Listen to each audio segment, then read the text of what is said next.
E lá no @Jovem Pan News Natal, a gente tá, prontíssimo pra te receber no Instagram, tá certo? Gente, sabe o que é que tá chegando, Edivan Martins? Sim. Exame Nacional do Ensino Médio, mais conhecido como...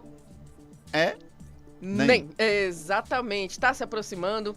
Gente, falta menos de um mês aí para os candidatos realizarem a prova que pode garantir a tão sonhada vaga, né, em universidades de todo o país. O Enem que hoje substitui lá o nosso antigo vestibular, que está no terceiro ano aí, né, ou então quem está, né, prestes a refazer a prova do Enem, né, já sabe como é todo esse nervosismo, né. E aí, gente, o que fazer nessa reta final é essencial para você, é claro, alcançar um bom resultado. Só não pode desesperar, tem que ficar, se manter calmo, que é o mais importante, né?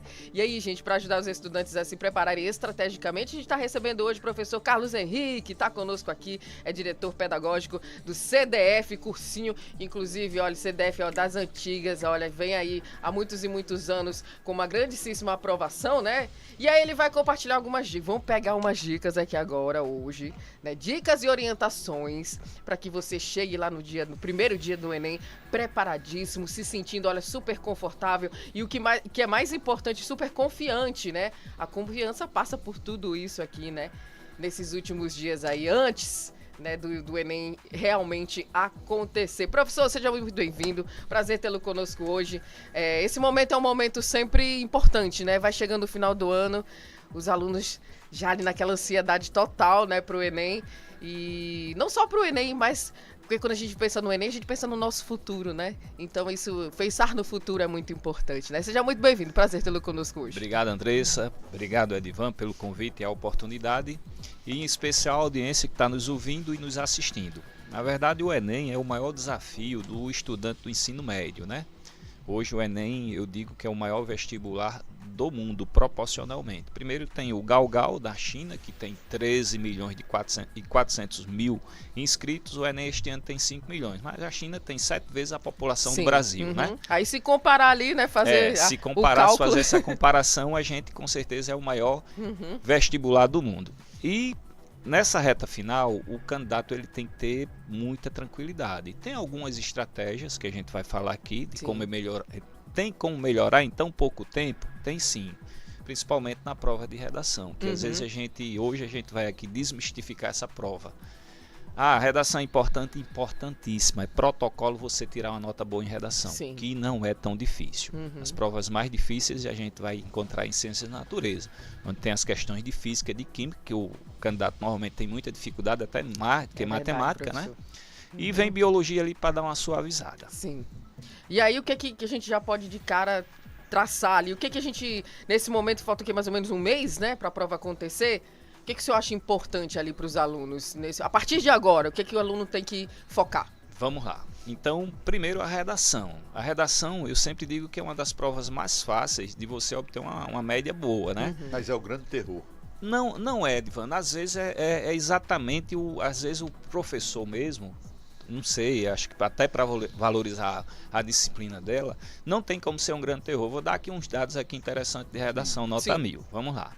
Eu peguei os 100 melhores alunos deste ano, agora desse ano 2023, as maiores notas do Brasil, as 100 melhores. Não tem nenhuma nota 1000, mas tem as melhores médias. Não tem nenhum em redação. Beleza. Aí eu vou selecionar os que tiraram nota 1000, que foram 59. Fui lá nos microdados, tirei 59 nota 1000. Aí eu pego esse que teve a maior média, que tirou nota 1000 em redação. Maior média em ciências da natureza, maior média em matemática, maior média em ciências humanas e maior média em linguagem. Veja só, esse aluno está na posição 541 com nota 1000 em redação. Veja só, aí vamos lá.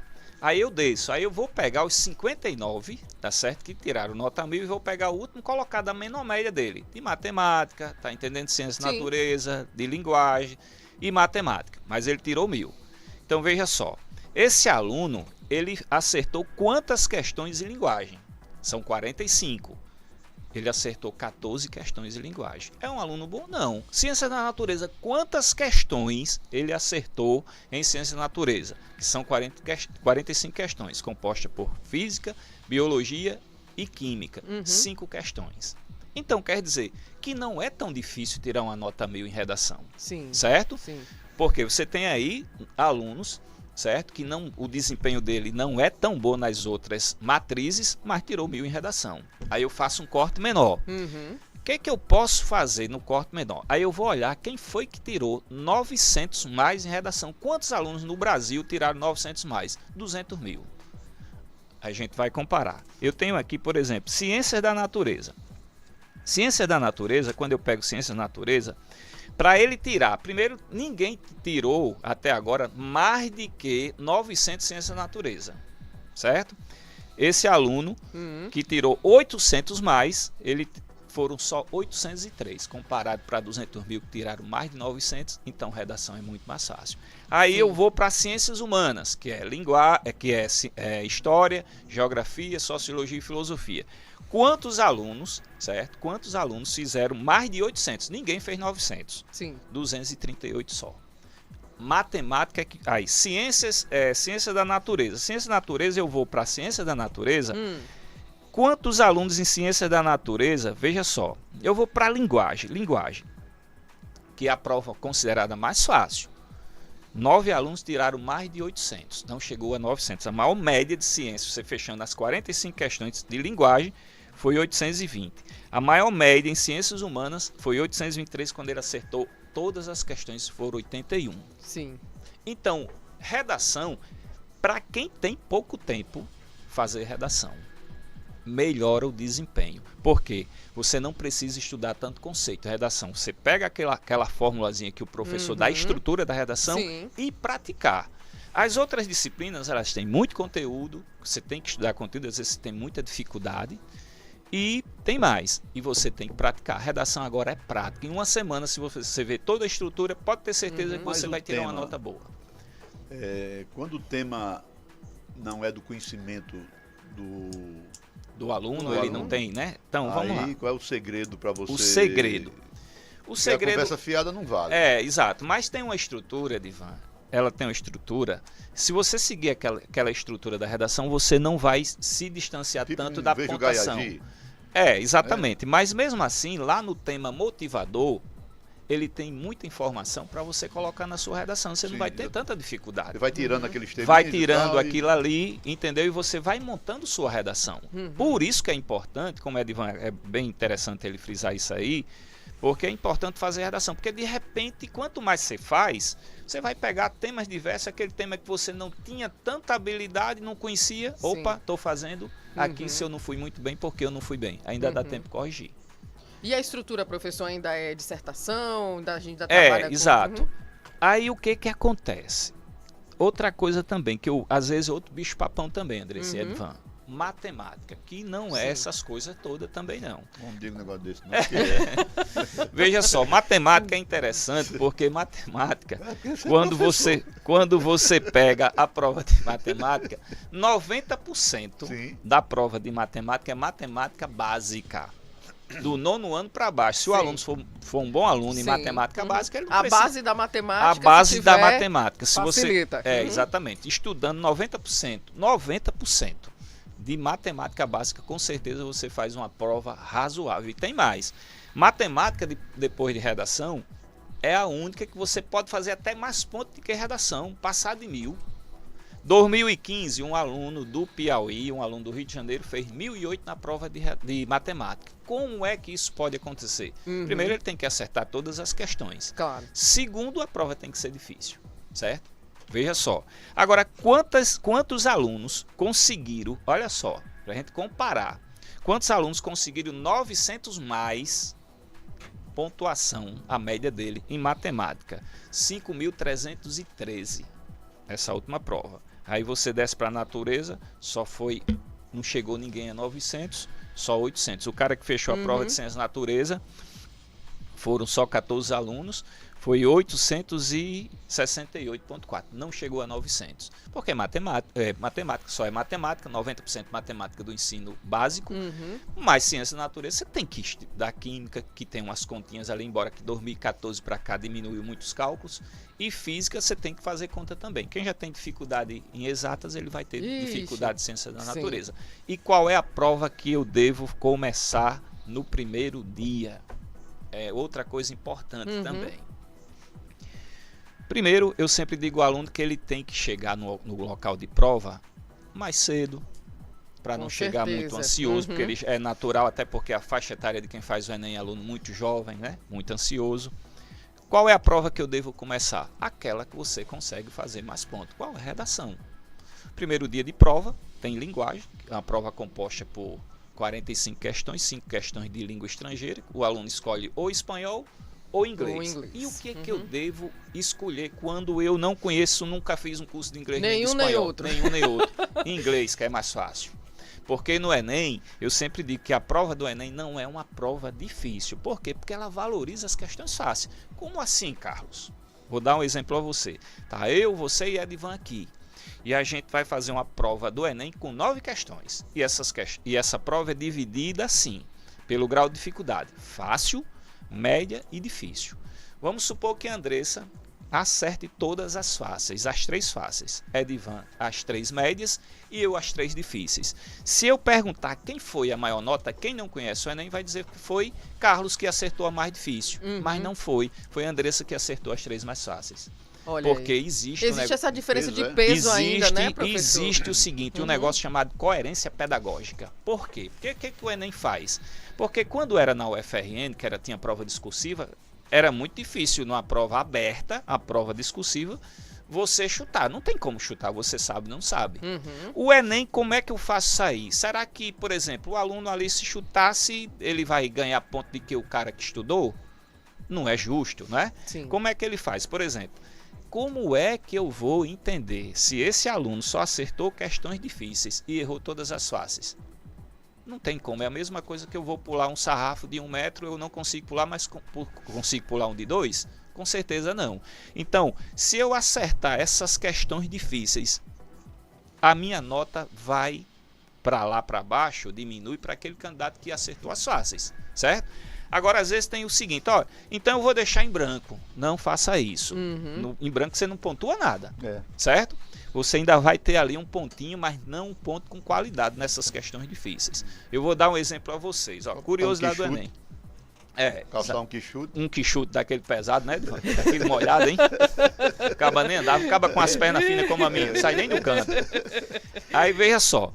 Então o que acontece? Matemática, prova de matemática. Olha que curiosidade interessante. 2019, um aluno pegou a prova e fez uma questão. Acertou uma. Certo? Olha, preste atenção aí, ouvintes telespectadores. Esse aluno acertou uma questão. Ele fez 396,5. Foi a média dele em uma questão. Beleza. Vem outro aluno dessa mesma prova e acerta 19 questões. Aí você diz, ei, peraí, a média do cara que acertou 19 foi mais alta. E não foi. Como é que danado, tá entendendo? 1 é maior do que 19? Só no Enem. Porque o Enem entendeu a teoria de resposta ao item, entendeu que esse aluno, ele acertou o que acertou a fácil, acertou a questão mais fácil da prova. E esse aluno que acertou as 19, acertou as mais difíceis da prova. Como é que danado ele não sabe nem fazer a questão mais fácil da prova e acerta as mais difíceis? Ou ele colou, ou ele chutou. Então não é justo. Entendeu? Então, a quantidade de questões é relevante, claro que quando você tem um espaço amostral, né? Igual pesquisa. Sim. Você tem o espaço amostral, com certeza a probabilidade de você pontuar, de você ser mais preciso, certeza. Agora também tem que levar em consideração a qualidade dos seus acertos. Por exemplo, a gente faz 20 questões no Enem. Será que a gente vai ter a mesma nota? Só se a gente acertar as mesmas questões. Se for questões diferentes, a gente pode ter até uma diferença até de 100 pontos. O peso até das questões também é diferente. Também. Porque existe no Enem, se chama proficiência, capacidade de resolver problemas. Sim. Então, cada questão daquela tem uma proficiência. E o Enem, o ATRI, ele discrimina candidato de candidato. Cada um tem uma proficiência diferente. Cada um tem uma habilidade diferente. E aquelas questões, ela tem uma régua do Enem que de 50, de 500 à direita, acima de 500 as questões vão ficando mais difíceis. E para a esquerda, menor do que 500, as questões vão ficando mais fáceis. Então, cada questão dessa, ela tem um ponto, ela tem um peso, né?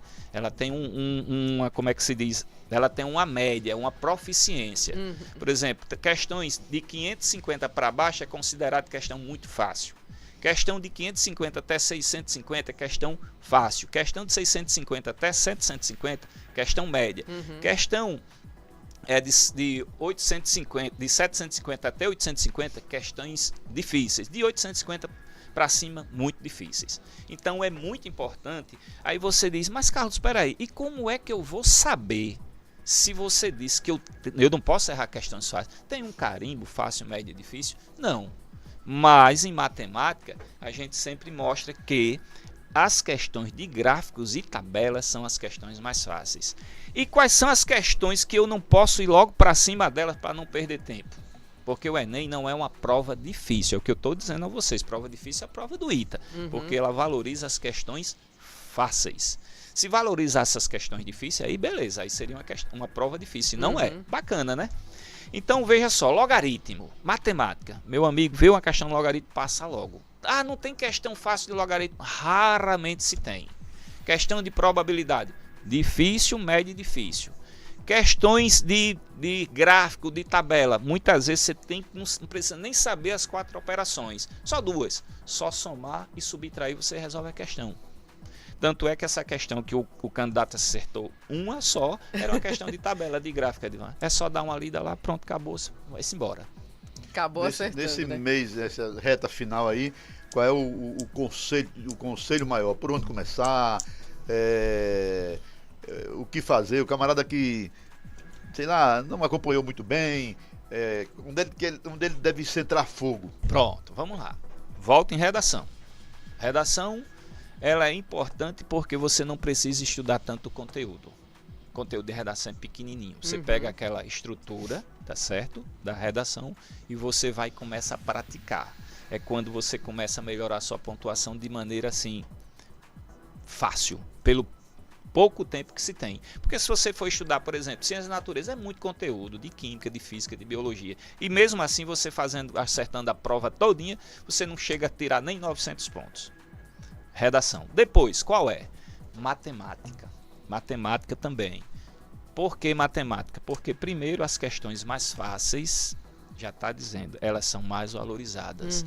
E normalmente 10 questões em matemática com a mesma coerência pedagógica, se o aluno acertar só aquelas questões fáceis e pegando a prova de ciência da natureza, se ele acertar as 10 questões mais fáceis, matemática ele vai ter uma pontuação aí a mais 50 pontos a mais. Olha aí, portanto, certo? Gente, pegue se agarre nessas dicas aqui do professor, para você que vai fazer o Enem esse ano, né? Dicas diferentes, né? Exato, mais probabilísticas, exatamente. Né? E não é aquele conteúdo que ninguém vai dar aula agora aqui também, para todo mundo de português e tal, porque isso aí é lá na sala de aula, mas aqui foram dicas valiosíssimas, né? Aí, Gabriel, vá trabalhar a redação, que é bom. Redação. Mandar um abraço aqui pro nosso amigo Marco Mandu. Marco Mandu, meu amigo. Toda manduzada lá da lá das Quintas, da Rua São Geraldo. E qualquer dia eu vou comer um picado lá no mercado com o Edivan. Quem vai pagar ele, viu? Olha aí, na hora vai. Ou então comer um galo lá em... A tradição lá dos Mandu é um galo. É um galo, é? Mas paga esse galo lá? Não, é 0,800. A gente leva cerveja. Leva cerveja, né? Não é traz o galo lá de Veracruz. De Veracruz. Professor, muito obrigada pela sua Andressa. presença, muito obrigada pelas dicas. Eu acho que é de suma importância, né, nesse momento em que todo mundo tá muito nervoso, né? Tem que acalmar um pouquinho os ânimos para chegar super bem na prova, né? E eu quero te agradecer. Diretor pedagógico do CDF Cursinho, professor Carlos Henrique, muito obrigada, viu? Eu que agradeço e parabenizar essa oportunidade que vocês estão dando a esses 5 milhões de alunos que vão fazer o Enem este ano. E até aumentou o número de inscritos por conta do pé de meia. Aquele aluno, o Rio Grande do Norte, ele tinha uma adesão baixa ao aluno que está terminando o 3º ano, né? E esse ano aumentou acho que 18% aí. O Ceará é o estado que mais o aluno que está terminando o ensino médio faz o Enem, porque também tem políticas públicas para incentivar esse aluno, né? E faça o Enem, que não é coisa do outro mundo, não. Pois é, né? E quanto mais faz, melhor, né, professor? Ainda Claro, adquire conhecimento. E outra coisa, a última dica aqui, faça simulado. Pega essa semana, tá entendendo? Até você que ainda não fez o Enem, para você conhecer como é a prova. A estrutura, A né? estrutura, tá entendendo? E não esqueça de fazer suas redações. É verdade, maravilha. Muito obrigada, De nada, eu que agradeço. Edvan, aquele abraço ao Galo, viu? Olha tá aqui, tá no ar, Prometeu, viu? Prometeu, né? É igual gravado, aquele meu amigo ali que gravado. tava falando do candidato lá de Parnamirim. Tchau, bom dia. Tchau, maravilha, professor, obrigada. Olha, gente, 10 horas e 31 minutos, vamos dar umas dicas especiais para você aqui agora.